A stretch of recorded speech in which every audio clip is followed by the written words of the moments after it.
Olá, gente querida!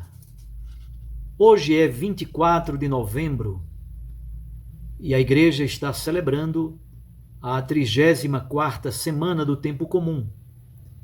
Hoje nós fazemos a memória dos santos mártires do Vietnã, Santo André Dung Lac, presbítero, e os seus companheiros mártires.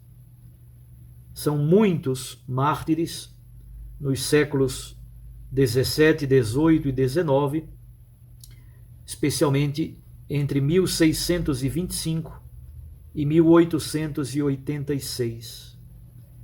Foram executados por causa do testemunho da sua fé. O texto do Evangelho é tirado do discurso escatológico de Jesus no Evangelho de Lucas, capítulo 21. Hoje teremos os versículos 12 a 19. Aliás, aproveito para fazer algumas correções sobre o que eu disse ontem. Agradeço ao padre Francisco Chagas, da Diocese de Patos, que chamou a atenção para esse detalhe. Ontem eu disse que nós estávamos no ano C da liturgia. Errado, vai começar o ano C. Nós estamos concluindo o ano B. A igreja, muito sabiamente, para dar possibilidade de nós lermos praticamente toda a Bíblia Sagrada num ciclo de 3 anos, a igreja divide. O ano A, nós lemos aos domingos o Evangelho de Mateus. No ano B, lemos o Evangelho de Marcos. E no ano C, lemos o Evangelho de Lucas. O Evangelho de João é lido, sobretudo no ciclo da Páscoa e no ciclo do Natal. Eu também disse que nós estávamos lendo o discurso escatológico de Lucas no capítulo 21, porque estávamos no ano C. Outra informação equivocada. Na verdade, todos os anos, sempre lemos este capítulo 21 na última semana do Tempo Comum, a 34ª. A igreja organiza para o período ferial, isto é, os dias de semana, a leitura de textos dos 3 evangelhos sinóticos, Mateus, Marcos e Lucas. Nos ciclos do Natal e Páscoa, lemos também textos do Evangelho de João. Quanto à primeira leitura, nos períodos feriais, isto é, durante os dias da semana, a igreja divide o calendário em ano ímpar e ano par. É um modo de termos acesso praticamente a todos os textos da Sagrada Escritura. Feitas as correções, vamos então ao texto de hoje do Santo Evangelho. Lucas 21, de 12 a 19. Naquele tempo disse Jesus aos seus discípulos: Antes que estas coisas aconteçam, sereis presos e perseguidos. Sereis entregues às sinagogas e postos na prisão. Sereis levados diante de reis e governadores por causa do meu nome. Esta será a ocasião em que testemunhareis a vossa fé. Fazei o firme propósito de não planejar com antecedência a própria defesa, porque eu vos darei palavras tão acertadas que nenhum dos inimigos vos poderá resistir ou rebater. Sereis entregues até mesmo pelos próprios pais, irmãos, parentes e amigos, e eles matarão alguns de vós. Todos os odiarão por causa do meu nome, mas vós não perdereis um só fio de cabelo da vossa cabeça. É permanecendo firmes que ireis ganhar a vida. Palavra da salvação. Glória a vós, Senhor. Minhas irmãs e meus irmãos, somos convidados mais uma vez a ler este capítulo 21 de Lucas, que dialoga bastante com um texto do capítulo 17. Se você for a Lucas 17, de 22 a 33, você já encontra uma reflexão sobre a volta gloriosa do Filho do Homem, fundamentada em Daniel 7,14, o Filho do Homem entre as nuvens do céu glorioso como juiz e senhor da história. Ontem nós começamos a leitura com os versículos 5 a 11, Lucas 21, 5 a 11. Do que tratamos ontem? Temos uma breve introdução ao discurso escatológico e depois começa-se a falar sobre a destruição do Templo de Jerusalém, com os sinais precursores antecipatórios. Somente no versículo 27 é que vai aparecer de fato a chegada, a vinda, a visita do Filho do Homem glorioso. Até então, tudo, até o versículo 26, são sinais precursores. Assim, falávamos ontem da destruição do Templo de Jerusalém e de sinais de convulsão social ou de convulsão cósmica. São Lucas fala de terremotos, também fala de sinais cósmicos no céu, fala de fome, de pestes, de doenças, de guerras e de revoluções. Estes são sinais precursores. Hoje, Jesus, no Evangelho de Lucas, continua com os mesmos sinais precursores. Acrescenta um outro elemento absolutamente novo. Este elemento novo é a perseguição aos cristãos. Perseguições, prisões e traições, inclusive da própria família. O que diz o texto do Evangelho de hoje? Sereis presos e perseguidos. Sereis levados diante das sinagogas, isto é, a perseguição primeira tem um caráter judaico. Os cristãos são perseguidos internamente dentro do próprio judaísmo. Recordem que os cristãos da Palestina, na verdade, eram judeus. O processo de separação entre cristianismo e judaísmo só se deu mais ou menos ao final do primeiro século. Há uma obra muito interessante de James Dunn e ele reflete exatamente sobre isso. The Parting of the Ways, a bifurcação de caminhos, traduzamos assim.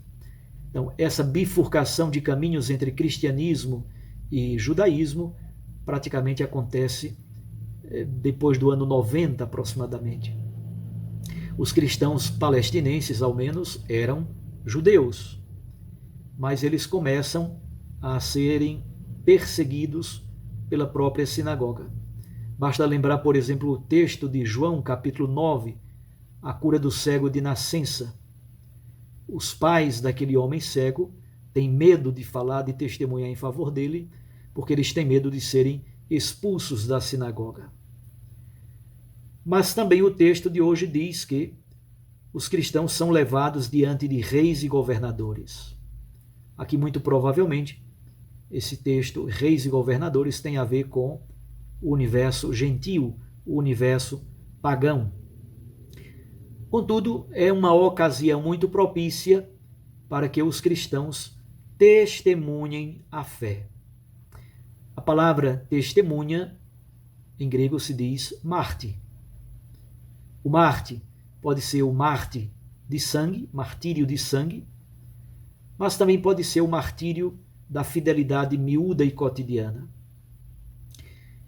E o que o cristão perseguido, preso, levado diante da sinagoga, das autoridades judaicas ou das autoridades dos reis pequenos ou até mesmo dos responsáveis pelo Império Romano, o que é que os cristãos devem dizer em sua defesa? Jesus Cristo nos diz: não vos preocupeis. É o Espírito Santo de Deus que vai suscitar em nossos corações a defesa, com palavras tão acertadas que desconcertam. Há uma profecia no livro do profeta Miqueias, e esta profecia diz respeito exatamente ao fim dos tempos, aos tempos messiânicos. A profecia diz que nos tempos messiânicos, até mesmo os familiares entregarão familiares à morte. Quando a traição acontece dentro da própria família, é muito terrível, triste.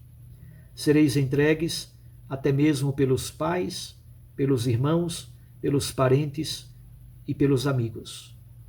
O que significa isso? que ninguém pode ser de Cristo e ficar isento de posicionamento.